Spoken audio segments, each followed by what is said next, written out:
She was a maid with nothing, just a kind heart and a hungry child. When the billionaire accused her of stealing bread, she begged him to believe her. But when he checked the security camera, his world shattered. Before we dive into the details, subscribe to the channel to stay updated for more thrilling stories. Maria Alvarez had been working for the Kensington family for nearly 10 years. Every morning, she arrived before dawn to prepare breakfast, tidy the marble halls, and make sure little Emma Kensington's favorite pink hair bow was waiting by the breakfast plate. She wasn't just a maid, she was part of the rhythm of that vast house, even if no one ever said it aloud. But one cold November morning, everything changed. Maria, barked Mrs. Kensington, her manicured hand slamming a half-eaten loaf of sourdough onto the counter. This was missing from the pantry again. You think I wouldn't notice? Maria froze. The loaf, the one she'd wrapped in a towel and tucked in her bag last night. Her heart thudded in her chest. I can explain, she stammered. No need, Mrs. Kensington snapped. We've been kind enough. You're fired. Leave your key. The words struck her like a slap.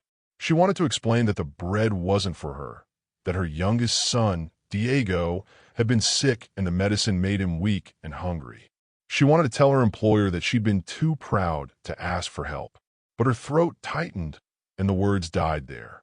Tears blurred her vision as she walked down the long driveway, her thin coat no match for the biting wind. 2 days later, Mr. Thomas Kensington, the patriarch, a man of quiet wealth and even quieter conscience, came home early from a business trip. He found the kitchen silent, the air strangely cold. "Where's Maria?" he asked. Mrs. Kensington looked up from her tablet. "Gone. She was stealing from us. Bread, if you can believe it." Thomas frowned. "Maria? Stealing?" He glanced at the security monitor above the counter, one that recorded the kitchen 24 hours a day. Curiosity tugged at him. "Show me," he said. Mrs. Kensington hesitated. "It's really not necessary." But he was already scrolling through the footage. The video flickered to life. There was Maria, moving quietly through the kitchen late at night. She took the bread from the counter, but then the camera zoomed in as she wrapped it carefully, lovingly, in a towel. Then she turned to the door. Before leaving, she paused, looked back at the Kensington family portrait on the wall, and whispered. The microphone barely caught it. "Thank you for everything."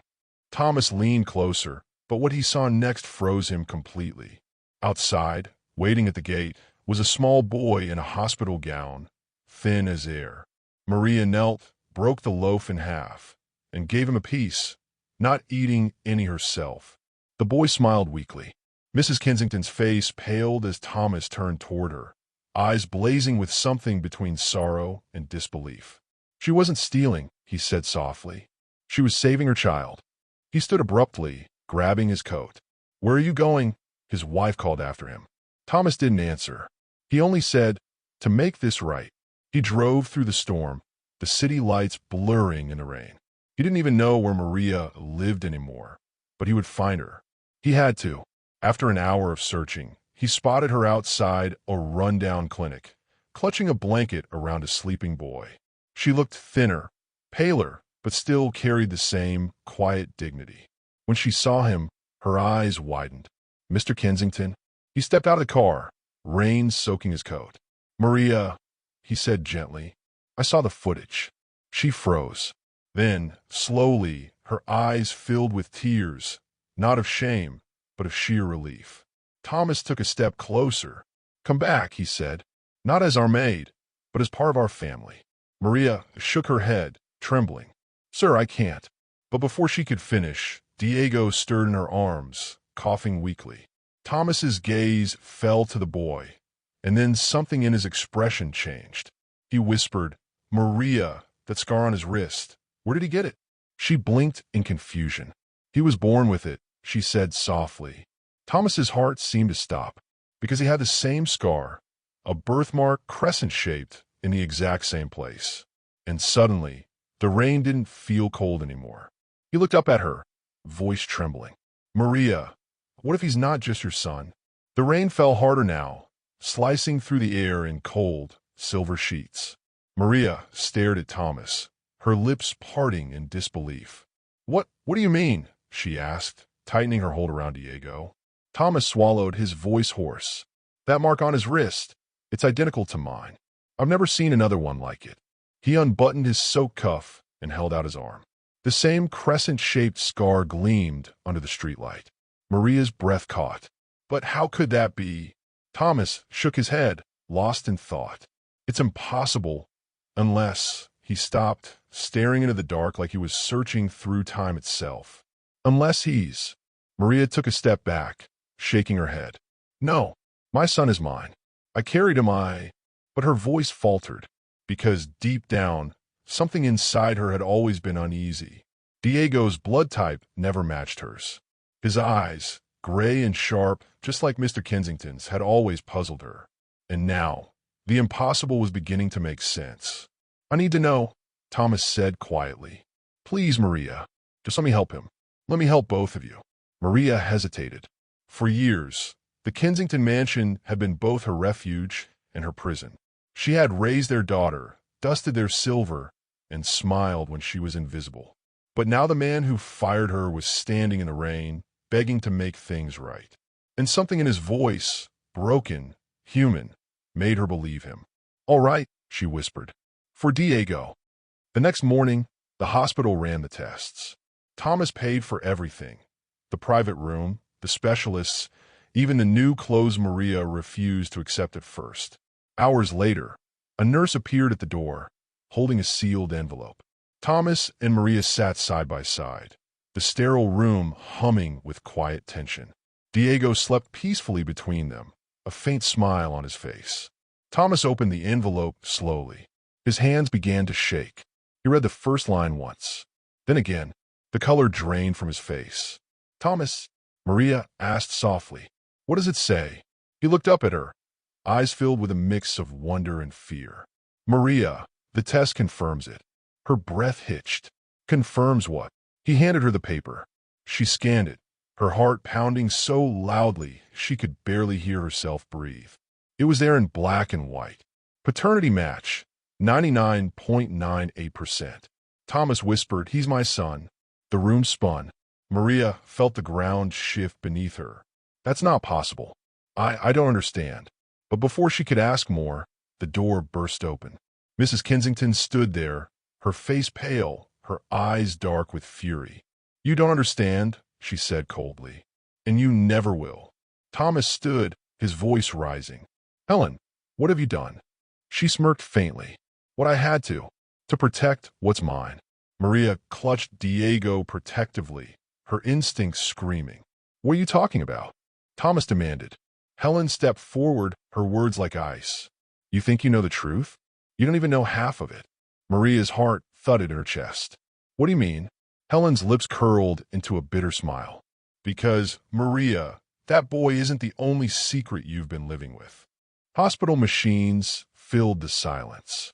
Maria's fingers trembled around the silver night. Maria's throat tightened. She shook her head. No, you don't understand. Thomas stepped closer. Maria, please, just tell me the truth. Tears filled her eyes. I didn't do anything, she whispered. I was there when the babies were born, yes. I was working as a cleaner at the hospital then, before you ever hired me. I remember the storm. The power went out. The nurses were panicking. Helen's eyes glittered, and one baby disappeared. Maria gasped. No, I didn't take him. I swear. Thomas frowned. What are you saying? Helen smiled coldly. She knows exactly what I'm saying. That night, our baby boy was declared stillborn, but I never saw the body. And she, Helen pointed at Maria, was on duty in the maternity ward. Maria shook her head violently. I didn't take your baby. I found a crying newborn in the hallway, wrapped in a Kensington blanket. Everyone thought it was chaos. No one claimed him. I thought he'd been abandoned. I couldn't just leave him. Thomas's face went pale. You're saying Diego was found at the hospital? The same night our child was born. Maria nodded, tears spilling freely now. I raised him as my own. I loved him like my own. Helen's voice trembled with rage. You stole our son. I saved him, Maria cried. No one came for him. No one. The air was thick with disbelief and heartbreak. Thomas turned toward his wife. Helen, if this is true, if Diego is our son, why would the hospital say he was dead? Helen's lips parted, but no words came out. Her eyes darted away, suddenly nervous. I don't know. Maybe they made a mistake. Maria's eyes narrowed. Or maybe someone wanted to hide the truth. Thomas looked between them, realization dawning like thunder. Helen, what did you do? Her voice cracked. I did it for us, Thomas. We were supposed to have the perfect family. But the doctor said the baby wasn't breathing, and when I begged for another chance, he said it was too late. And then someone offered me a way to make it go away, quietly. Thomas's face hardened. Someone? Who? Helen's lips quivered. Your father.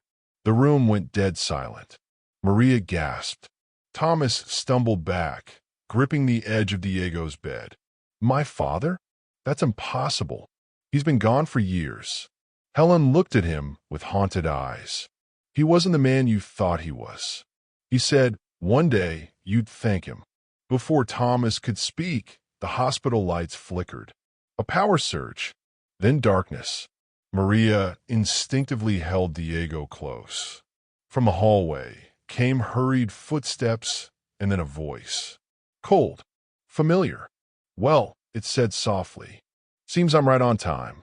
The lights blinked back on, revealing an elderly man standing in the doorway.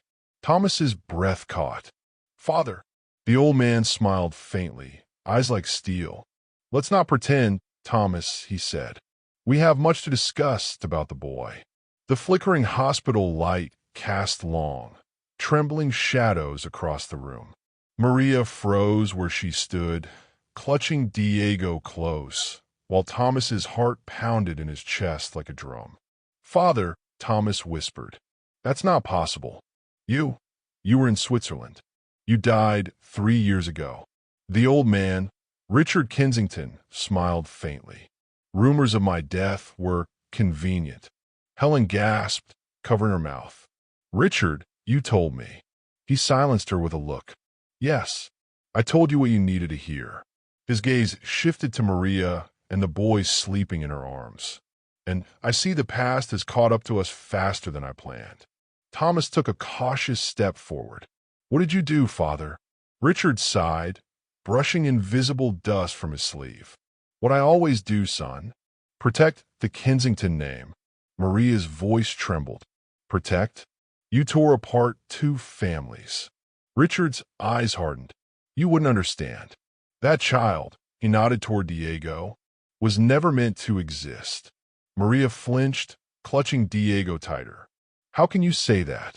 He's innocent. Thomas's voice broke through the rising tension. Father, tell me everything. Now. Richard walked slowly to the window, his reflection ghost-like in the glass. The night of the birth, the doctors came to me. There were complications. Helen wasn't supposed to be pregnant in the first place. Her condition made it dangerous.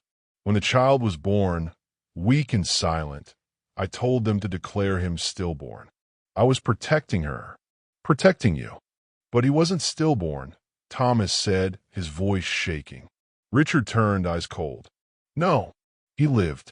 And when one of the nurses, this woman, he gestured toward Maria, disappeared with the child, I let it happen. I paid to keep it quiet. It was easier that way. Tears streamed down Maria's cheeks. You left him to die. I found him crying in the dark. For the first time, something flickered behind Thomas's father's eyes. Something like regret, buried beneath decades of power and pride. Thomas stepped closer, his voice breaking. You lied to us. You stole my son's life. Richard didn't answer. And then, from behind them, Diego stirred. His eyelids fluttered open. Mom, he whispered weakly. Maria leaned over him. Show me more, it's okay. But his small voice trembled as he looked past her to Thomas. Why are you crying? Thomas blinked rapidly, kneeling beside the bed. Because I just found something I lost a long time ago.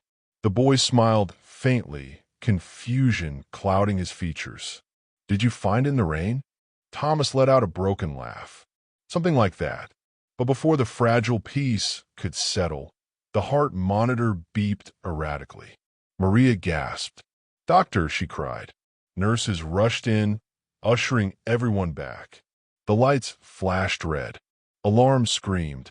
One of the doctors shouted, He's going into cardiac distress. Give me the oxygen. Maria's knees went weak. No, no, please.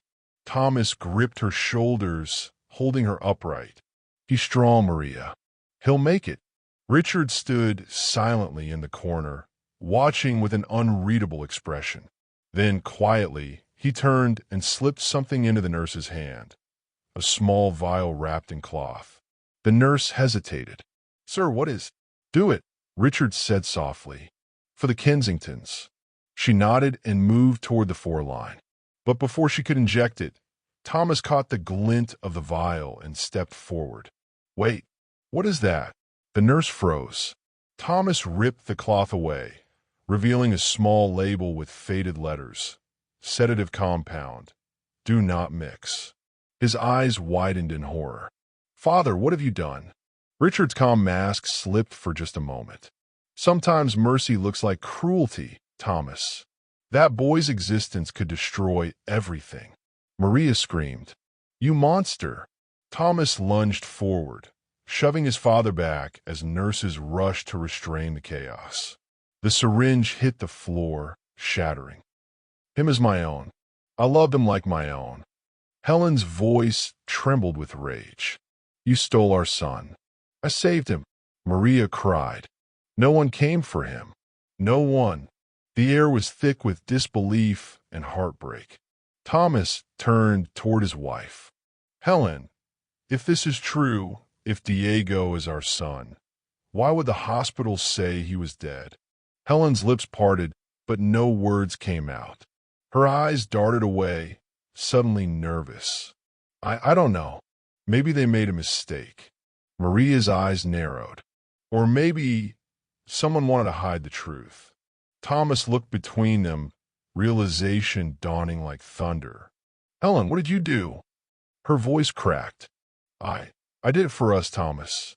We were supposed to have the perfect family. But the doctor said the baby wasn't breathing, and when I begged for another chance, he said it was too late. And then someone offered me a way to make it go away, quietly. Thomas's face hardened. Someone? Who? Helen's lips quivered. Your father. The room went dead silent. Maria gasped. Thomas stumbled back, gripping the edge of Diego's bed. My father? That's impossible. He's been gone for years.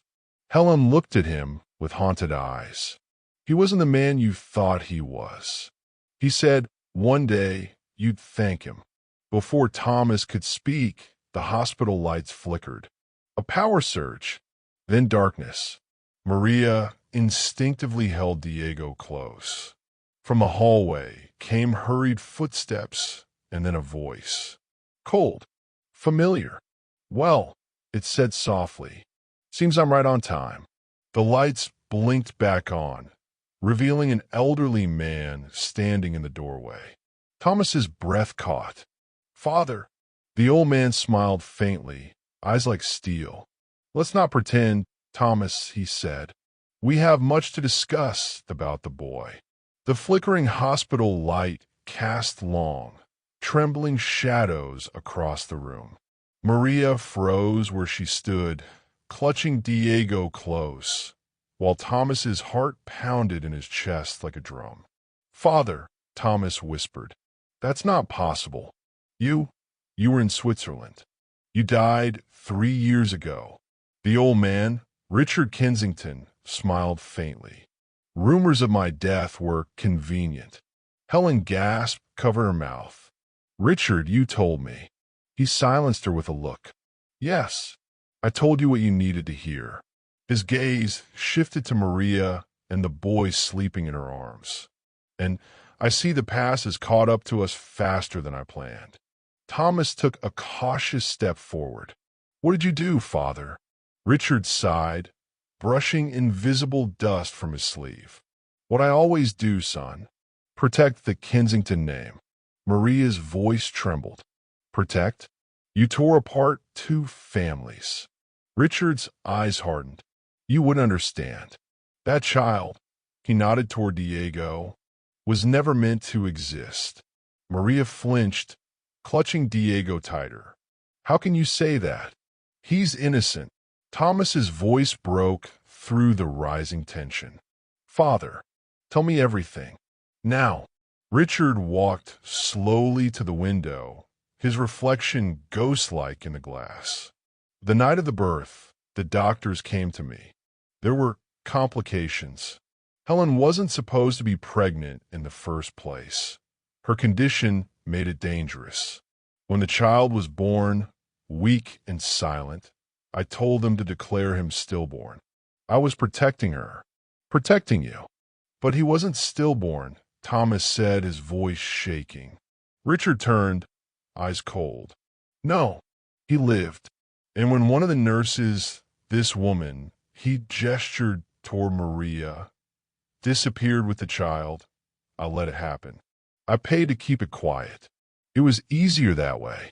Tears streamed down Maria's cheeks. You left him to die. I found him crying in the dark. For the first time, something flickered behind Thomas's father's eyes. Something like regret, buried beneath decades of power and pride. Thomas stepped closer, his voice breaking. You lied to us. You stole my son's life. Richard didn't answer. And then, from behind them, Diego stirred.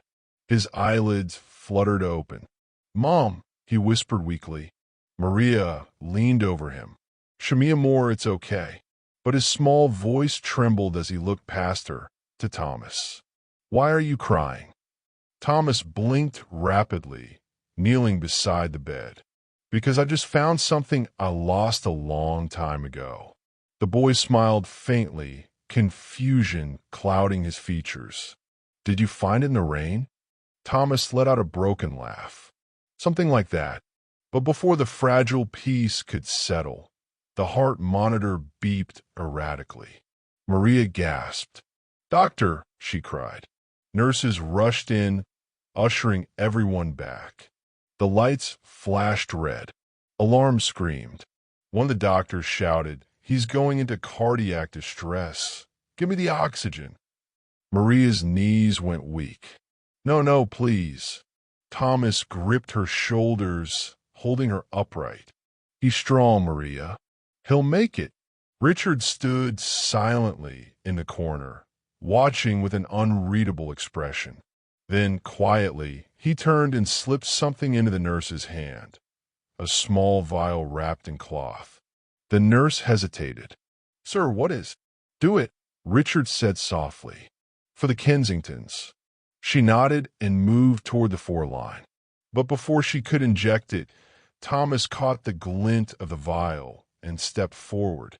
Wait, what is that? The nurse froze. Thomas ripped the cloth away, revealing a small label with faded letters. Sedative compound. Do not mix. His eyes widened in horror. Father, what have you done? Richard's calm mask slipped for just a moment. Sometimes mercy looks like cruelty, Thomas. That boy's existence could destroy everything.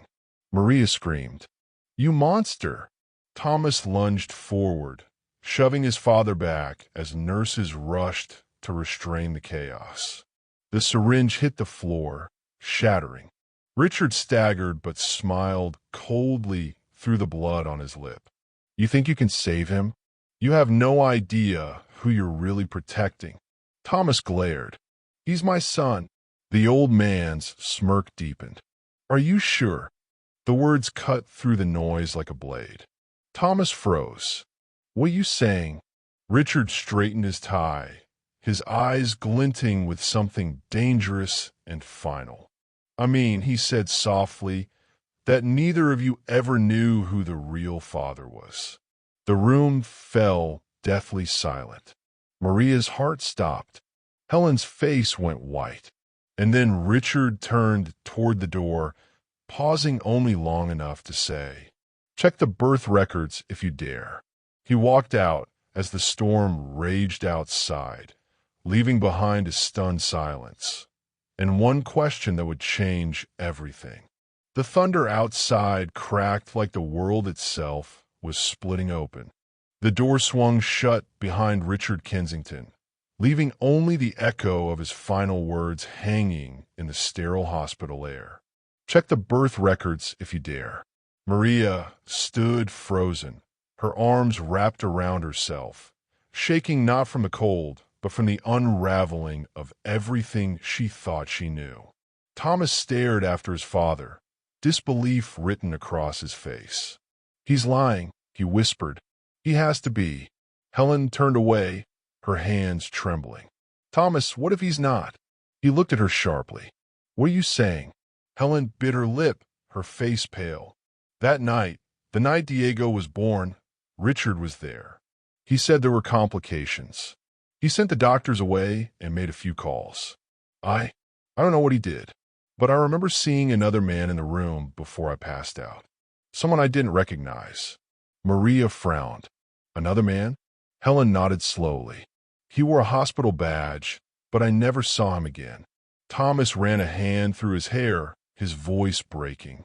"So you're saying there's a chance my father arranged something with someone else?" Maria stepped closer, clutching the silver locket still clutched in her palm. "The nurse who gave this to me the night I found Diego, she told me something, too. She said the baby wasn't safe at the hospital, that someone powerful wanted him gone." Thomas's eyes darkened. "That must have been my father." Maria shook her head. "No, she said it wasn't an old man. She said it was someone younger, someone who had access to the birth records." Thomas frowned. "Younger? But that would mean—" Before he could finish, a knock came at the door. A doctor stepped in, older, gray at the temples, his expression uneasy. "Mr. Kensington, Ms. Alvarez, I think you should come with me." They followed him down the hall, their footsteps echoing against the tile. The air smelled faintly of antiseptic and fear. The doctor led them into a small office filled with filing cabinets. He hesitated, then opened a locked drawer. Inside were two thin, yellowed folders. "These are the original birth records from that night," he said quietly. "They've been sealed for years." Thomas reached for them with trembling hands. The first file was marked, "Infant Kensington, stillborn." He opened it and froze. The birth certificate was blank where the attending physician's name should have been. "Someone erased it," the doctor said softly. Deliberately. Maria frowned. "And the other file?" The doctor hesitated, then slid it forward. This one was logged under a different name, Infant Alvarez. Found abandoned in the maternity wing the same night. I compared the footprints once. They're identical. Thomas looked at Maria, stunned. So Diego was logged twice, once as a Kensington and once as an Alvarez. The doctor nodded gravely. "That's not the strange part." He flipped the folder open to the back page. There, printed in faded ink, was a single line under father's name. "Dr. Alan Pierce." Thomas blinked. "Who's that?" Maria's eyes widened in shock. "He was the chief geneticist at Kensington Biotech." Helen gasped. That's your company, Thomas." Thomas felt his stomach twist. "No, that's my father's company."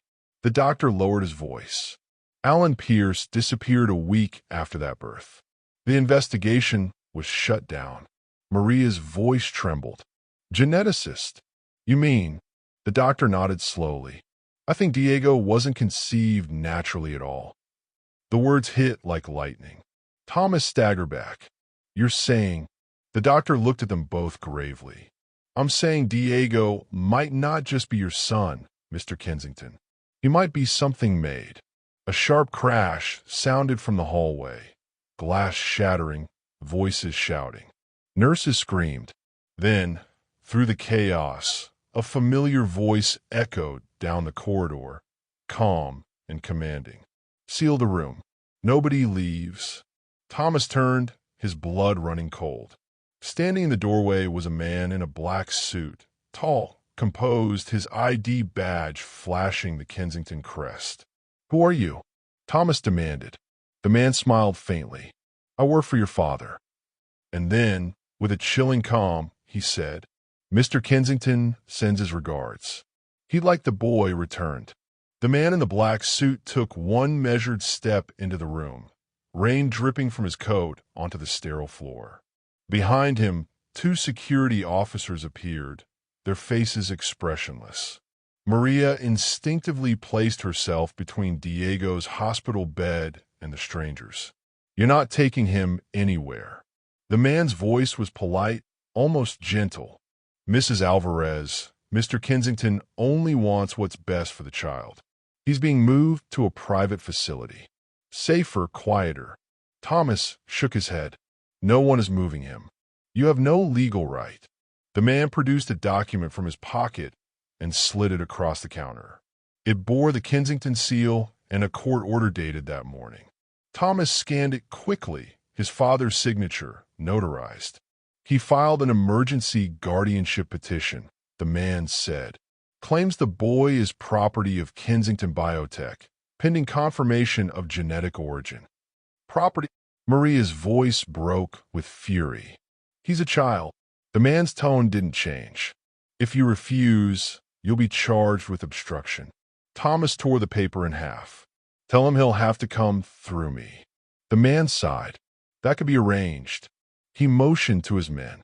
Before they could move, the overhead lights flickered again. For a split second, everything went black. Then the emergency lights glowed red. A shrill alarm echoed down the hall. "What now?" one guard muttered. The hospital intercom crackled to life.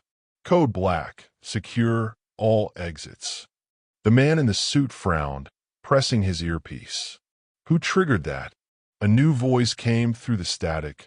Older, female, steady. "That would be me." Maria turned. A woman in a nurse's uniform stepped out of the shadows, her badge half torn. Her eyes met Maria's. "You remember me, don't you?" Maria gasped. "You're the nurse from that night." The woman nodded. "My name is Clara. I was there when Diego was born, and I've been hiding ever since." Thomas stared. "Why?" "Because your father would have killed me if he'd found me," Clara said. She pulled a small flash drive from her pocket. "Everything you need to know about what he did, how Diego was created, is on this. He isn't just an experiment. He's the key to something your father never wanted the world to see." The man in the suit stepped forward. "Hand it over." Clara smiled faintly. "Come and take it." Suddenly, the alarm switched to a continuous tone. Fire evacuation. Sprinklers burst open, drenching everything. In the confusion, Clara grabbed Maria's arm. "Take the boy," she shouted. "There's a service elevator at the end of the hall. Go now." Thomas scooped Diego into his arms. Helen hesitated only a second before following. The suited man cursed, pushing through the spray. "Stop them." They ran through the misty corridor, slipping past startled nurses, until they reached the elevator. Thomas slammed the button. The doors slid open. As they descended, Maria looked at Clara through the narrowing gap. "Come with us." Clara shook her head. "Someone has to stall them." The doors closed. Moments later, the elevator opened into the dim underground parking level.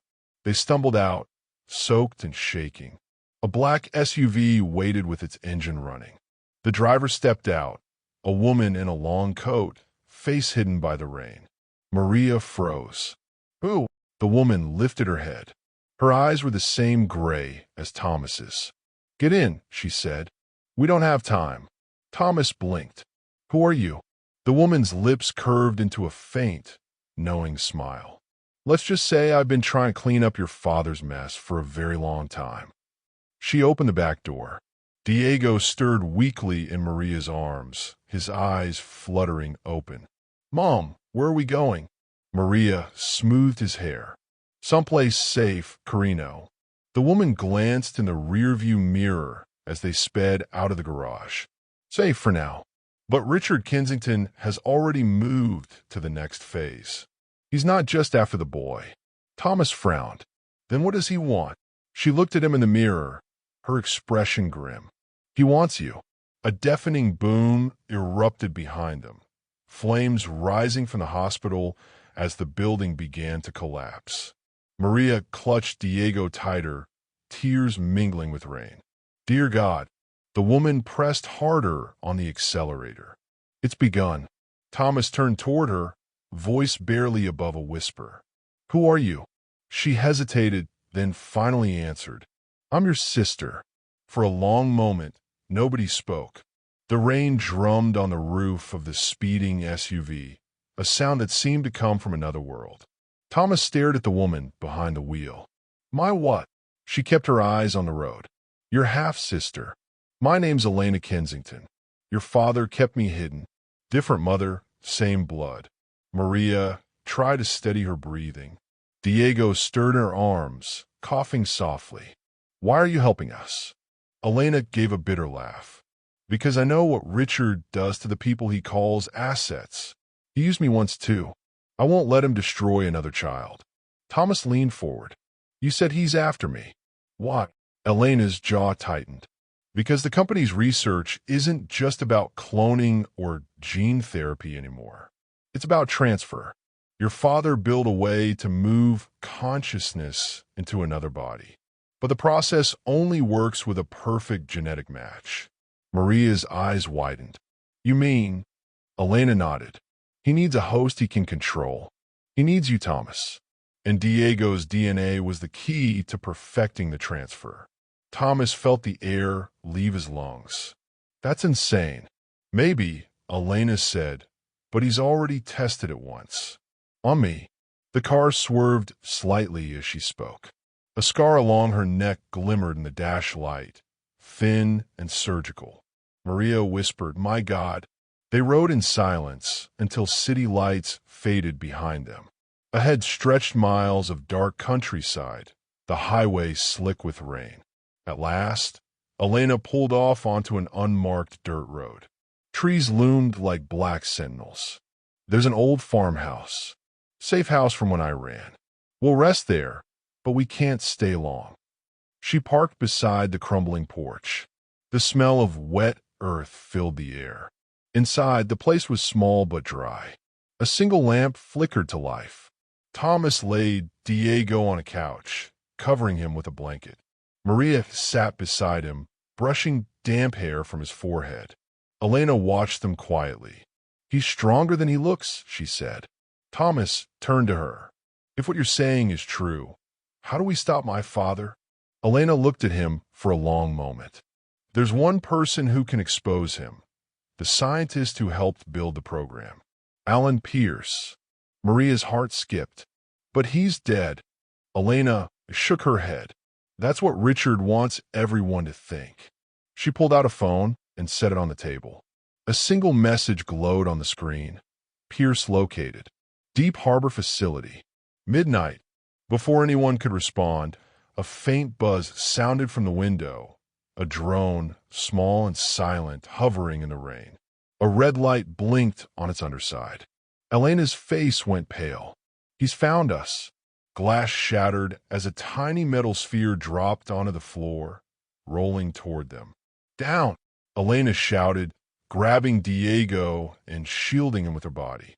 The sphere detonated, not with fire, but with a pulse of blinding white light.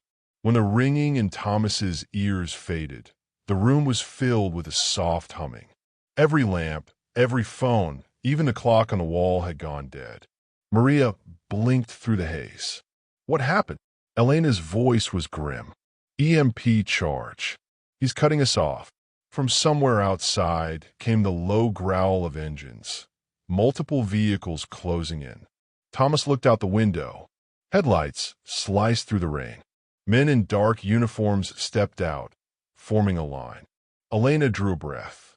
We have 5 minutes at most. Thomas turned to Maria, gripping her hand. Take Diego. There's a cellar door behind the kitchen. Go now. What about you? She cried. I'll hold them off.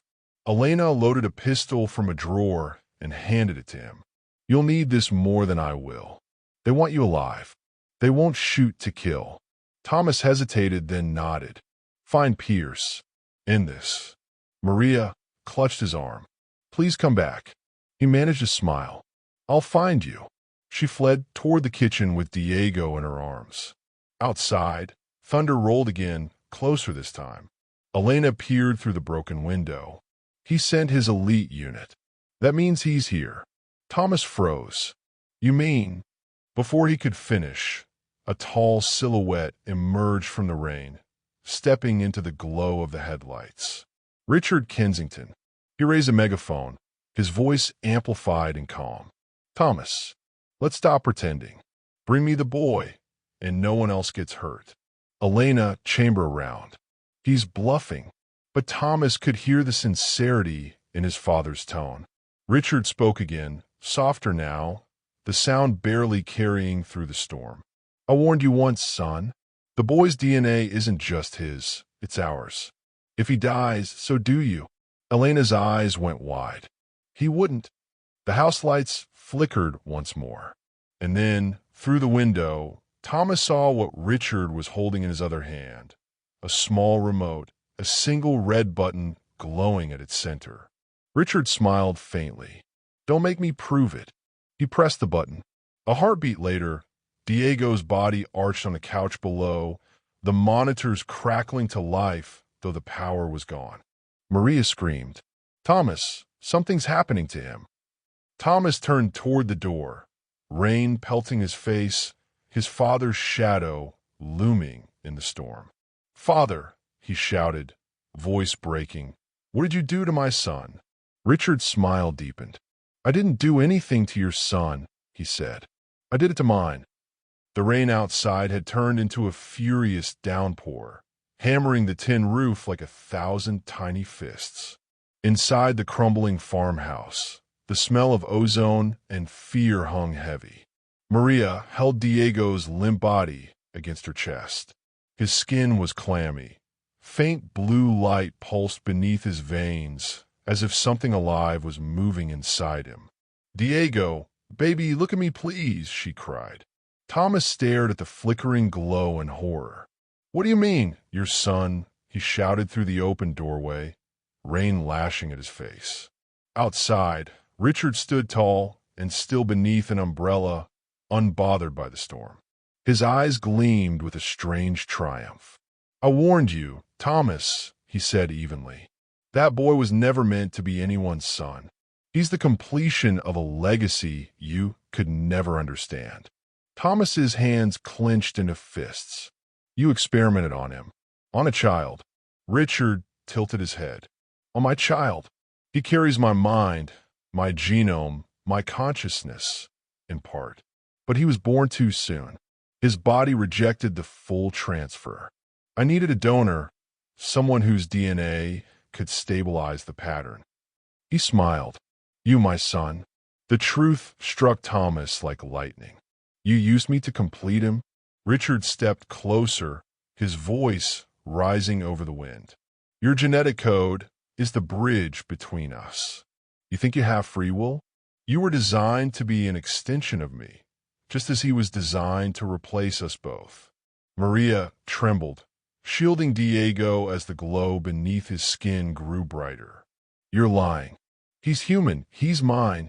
Richard's tone softened, almost tender. He is both, Maria. Flesh of your heart and of mine. I chose you because your body could carry what others couldn't. Maria's stomach turned. You planned everything? Every breath, Richard said. You were never meant to raise him. But you did, and now he's bonded to you. That's the only reason he's still alive. Thomas turned to Elena. Tell me there's a way to stop this. Elena swallowed hard. If Pierce is still alive, he'll know how. But if what father says is true, Diego's body is linked to both of you. If he dies, the feedback could kill you too. A sudden crack split the night. The door exploded inward. Armed men stormed the house, red lights sweeping through the dark. Elena fired once, twice, taking down the first two. Go, she yelled. Take the boy. Thomas grabbed Maria's hand. They ran through the back hall as bullets tore through the wooden walls. The storm outside howled like a living thing. Down the cellar, Maria shouted. They stumbled into the narrow passage beneath the house. Thomas kicked the trapdoor shut behind them. The cellar was damp and low-ceilinged, lit only by the faint glow still pulsing for Diego's chest. Maria pressed her forehead to his. Hold on, baby, please. Thomas crouched beside her. We'll get him a pierce. We'll fix this. But before Maria could answer, Diego's eyes fluttered open, no longer brown, but the same steely gray as Richard Kensington's. When he spoke, it wasn't Diego's voice. It was older, colder, and terrifyingly calm. Thomas, the boy whispered, you shouldn't have run. Thomas froze. Dad. The child smiled faintly, an eerie echo of the man above. You made me do this. I tried to give you a choice. Maria's breath hitched. No, this isn't him. Diego, fight it, Carino, please. But the boy, Richard's voice, continued, eyes glowing brighter. You think you can save her? You can't even save yourself. The walls began to vibrate. The ground rumbled as if something enormous was waking beneath them. Elena's voice came through a small radio on Thomas's belt, crackling, desperate. Thomas, the whole foundation's wired. He's going to bring the house down. You have to get out now. Thomas turned toward Maria. Go. Take Diego. But she shook her head, gripping the child tighter. I'm not leaving him. The radio crackled again, Elena's voice frantic now. Thomas, listen to me. There's something else. Pierce didn't just build Diego. He built a second one. A backup. It's alive. Thomas's heart stopped. Where? Static. Then, faintly, Deep Harbor. Sector 9. A blinding light filled the cellar. The last thing Thomas saw before the world erupted into white fire was Maria's face, tear-streaked, fierce, and unyielding, as she whispered to her son, Come back to me. Then the ground gave way, and somewhere far away, in a sealed laboratory beneath the sea, another pair of gray eyes flickered open for the first time. The world came back in fragments, smoke, rain, the faint sound of sirens in the distance. Thomas groaned and forced himself upright, coughing through the dust. The farmhouse was gone, nothing left but smoldering beams and the acrid scent of burned wood. Maria, he shouted, staggering through the rubble. Diego. Only the storm answered. He searched until his knees gave out. Beneath a collapsed beam, he found the silver locket. Maria's locket, scorched but unbroken. He clutched it tight, the rain washing soot from his hands. Then, through the haze, a shadow moved. Elena, limping, face bloody but alive. They're gone, she said hoarsely. A chopper took off right after the blast. Your father's men have them. Thomas turned toward the dark sky, rage breaking through his grief. Then we get them back. Elena nodded grimly. We'll need help. 3 days later, Northern Coast, Deep Harbor Research Facility. The building rose out of the ocean like a ghost, surrounded by fog and the hum of high-voltage fences. From air it looked abandoned, but the heat signatures told another story. Thomas adjusted his headset. You're sure Pierce is here? Elena checked the tracker on her tablet. Signal says yes. And if Father moved Maria and Diego, they'll be in the same wing. They moved through the drainage tunnels below, water sloshing at their knees. The hum of machinery grew louder the deeper they went. At last, they reached a locked steel door marked Biocontainment Sector 9. Elena hacked the keypad, sparks flying. The door hissed open, revealing a corridor lit in sterile blue. Rows of glass chambers lined the walls, each one containing a body suspended in liquid. Copies. Replicas. Faces Thomas almost recognized but couldn't bear to look at. Elena whispered, My God, he wasn't just making one. Thomas moved forward, scanning the nameplates until one stopped him cold. Subject 7, Diego Kensington. The tank was empty. He turned to Elena. He's alive. A voice behind them said, for now. Elena raised her weapon. You're supposed to be dead. They spun around. An older man stepped out of the shadows, thin, pale, his face haunted. Alan Pierce. Elena raised her weapon. You're supposed to be dead. Pierce smiled faintly. I was. Until Richard found a way to use death as a disguise. Thomas took a step forward. Where are they? Pierce looked at him for a long time. Maria isn't holding. The boy. He's beyond help. Thomas grabbed him by the collar. You made him. You can fix him. Pierce shook his head.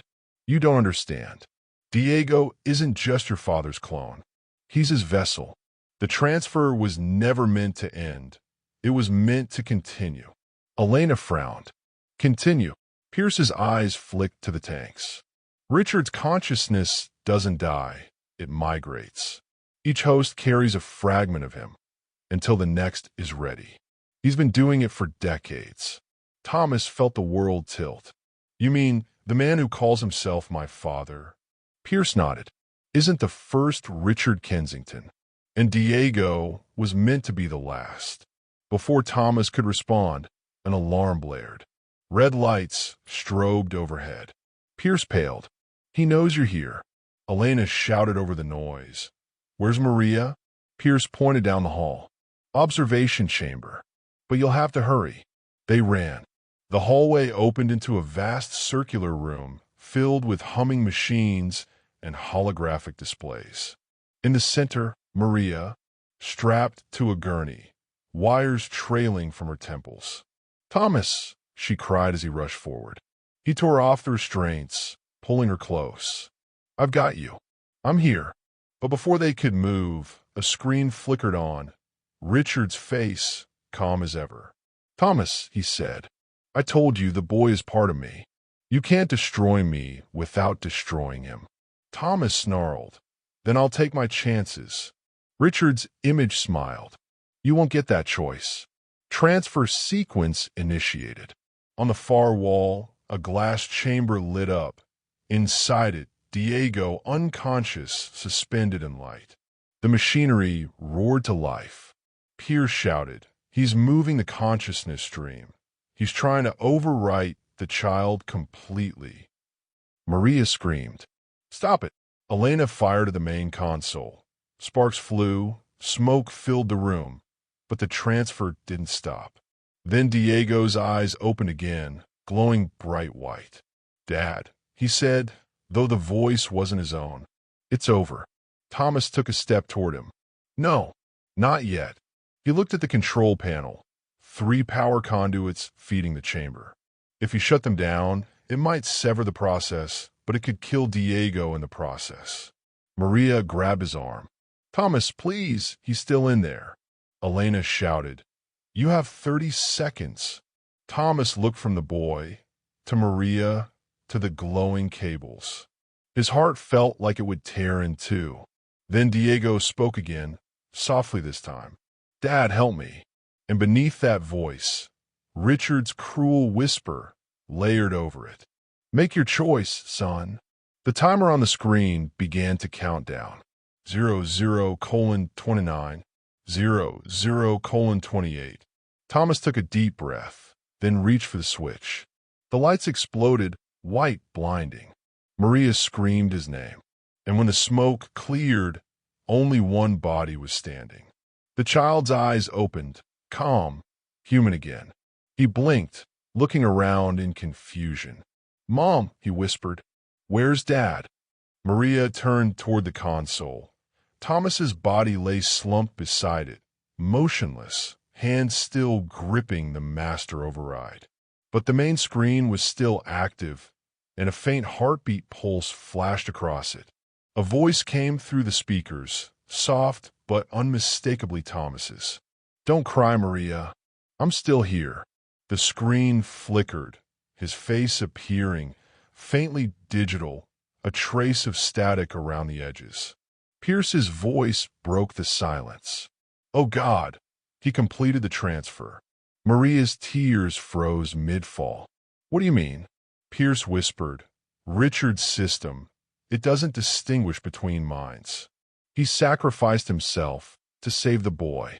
But now, he looked up at the glowing console.